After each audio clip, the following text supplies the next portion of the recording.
Ben, IJ's back injury, is it related to anything of last year, or is it totally new from his bulging disc from last year? You know what? He's compared the pain he had the other day to, it felt like the same pain he had a year ago, but he was moving a lot better yesterday. This happened multiple times now on our road trips. I don't know if it's because of the travel, because of a different bed, because he just moves wrong. The first time it happened, we were on the road at Kentucky, and he reached for the ball, and it's from his upper back. So I don't actually think it's from his lower back. They're saying it's more from the upper area of his back that's causing the problem. So what he's able to do today is yet to be determined. You mentioned playing on the road a lot. You got a 3-game homestand. I mean, what kind of opportunity do you think this is for the team? It's just one game at a time, and our first opponent is a very good, athletic, extremely talented Arkansas team. They're really playing well offensively. They've improved a lot, I think, since we've seen them last in terms of their man offense and how they move the ball and their motion. And they're still a pressing team that's going to pressure the ball and switch 1 through 4. They're starting playing smaller the last few games. But they'll play multiple players, and they keep bringing, guys off the bench and play real hard. So it's a very, good team that we're matched up with. Without having to travel the next 2 weeks, do you think that this will be a good time to get a little more practice in maybe? And work on at this time of year it's tough because, first of all, we've been playing shorthanded here, with 9 guys, last game 8 guys. And, yesterday we came in and watched film of our game down at LSU and then went up and did some mobility and kind of got the lactic acid out of the body. But guys are playing a lot of minutes, so I thought it was better for us to have a best chance on Tuesday to not do a whole lot physically exerting yesterday. Today we'll have a good practice and we'll go hard and hopefully come out tomorrow prepared and ready to go.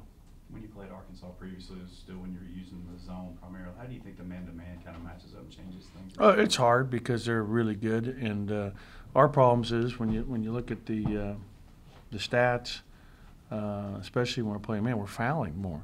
We're getting more fouls called against us. However you want to look at it, and that was a problem in the last game. And I'll be honest with you, like Malik's 2 fouls, they were the first 2 fouls, they were fouls. I mean, he's fouling the guy, and they're easy calls to make. We got to be able to be better. And we've said this for a while now: play without fouling, and it takes because then we get in foul trouble. I didn't want to play zone against LSU. That wasn't the plan going in, but we didn't have IJ, and all of a sudden we're in foul trouble, and we end up playing. At one point in the last 2 minutes of the game, of the first half, I should say, we had Eric, Johnny, and Gavin in at the same time. We've never done that. This will be a real challenge for our man defense because they cut hard, they move the ball, they get it going side to side. They have a good post player. Moses is really good inside. Very good talent, and they're a good passing team. They share the ball, and they've got 2 great shooters in Bell and in Hannons. So it's a real daunting task. How much of a grind is it for you guys right now? Having been on the road so much, a lot of close losses and things. I don't know. Is it tough to keep everybody upbeat at this point in the year? Our guys have been pretty good that way. Yesterday we had a real intense film session. We're pointing out every detail of things. We had the lead. We're up 12-4 and have a 3-on-1 and get nothing out of it. We're up 14-6 and totally blow a defensive assignment. It's just inexplicable. Hey, it's always a grind. Whether you're winning or losing, it's a grind. That's what this is. You got. Our first game was January 6th, and the last game was March 5th, and you've got 18 games packed in there in less than 3 months. It's a lot. In conference play, I think, just in conference play, I think you're minus 30 in 3-point field goals. How big of a stat is that in terms of success or the defeats in conference play? Yeah, we've had some good open looks, but You know, I would say when I look at the stats, the biggest ones that jump out is that we have 35 more fouls. We've shot about 50 less foul shots, and we're getting outboarded. You know, those are the things that stick out the most to me, Michael. You know, yeah, I thought we gave up a lot of threes, especially when we're in zone, you know, which was true again in this last game. You know, when you get in zone, that's what you're going to give up, and they're too open. I mean, in this last game, those two shooters, I think were, you know, they made like 9 or 10 threes between, you know, the two kids that could really shoot it, you know, Hornsby and the other kid, Blakeney.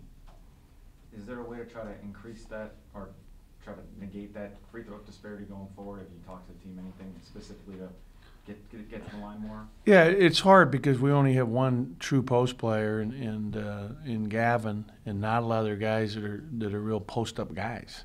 You know, our next best guy in the post would be Chicken at 6'3". You know, I mean, you know, we just don't get the line that much from our other inside players, our foremen in particular. And that's who, you know, would be the next guy. Normally, you would think that the next guy that gets the line the most is going to be one of the other bigs. When you look at Gavin, just continuing to play how he has been, do you think he's almost underrated within the SEC because no one's really talking about the season he's having, and it's been pretty. Well, it's tough when you're on a losing, you know, side of it. We're 2-8, you know, he's.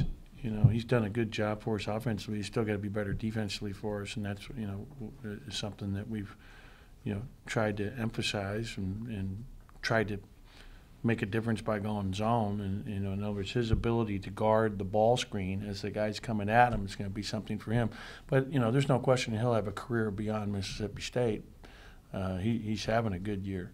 And you look at his efficiency rating offensively and his rebound numbers, and you know, they're real impressive. And I think people in the league, the coaches, I'm not sure the media, but the coaches recognize that for sure, because he's demanding double teams. People are coming at him and helping on him, and we got to keep trying to get the ball to him and play through him because he is so good down there. What is it that makes him so efficient offensively? That he has great hands, and his ability, he has a great touch. He's really, you know, skilled that way, and he's strong. You know, he has the ability to hold his position when he puts his mind to it.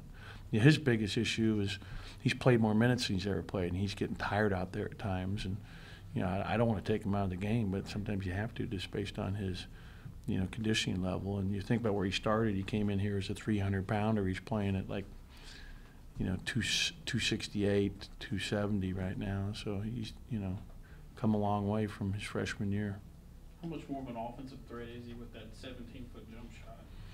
Yeah, but you know what? That's what he relied on in the past, and the reason why I think he's doing much better this year in terms of scoring is that he's playing more with his back to the basket and scoring down there low, where he's so good down there as well. I mean, if he can run around and shoot jump shots, that's great. You never get fouled doing that, and you never get second shots down when you're shooting jump shots. And he's a good jump shooter. I mean, he's got a very nice jump shot, no question. But what's helped him the most this year is scoring in the paint and making that the focal point of his offensive production. What do you think that learning process was like for him, learning how to play in the post rather than, as you said, the 17-foot jumper? I think he's always had it there. It's just what, you know, he if you, you know, gave him a choice, he'd rather be faced up. But where there's so few guys that can play down there with your back to the basket, that makes you much more of a commodity. And that's why teams are having to collapse on us at times. Because if they leave him one-on-one in there, he's got a great shot to score on most anybody. What's it, I guess, how's it affected him that there hasn't been a consistent 4 or a conventional 4 beside him in the post? Well, I don't know if it's conventional, but just, you know, someone who can take some load off in the post. Right. You know, having another post player could come in and score in the post would be helpful for him to give him. It would be better for Gavin if he was playing 25 minutes a game, 27 minutes a game, given, you know, his girth and size.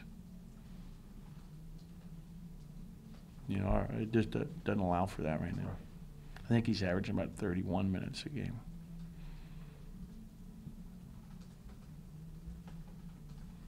Any other questions? Okay, thanks. Thanks, Ben.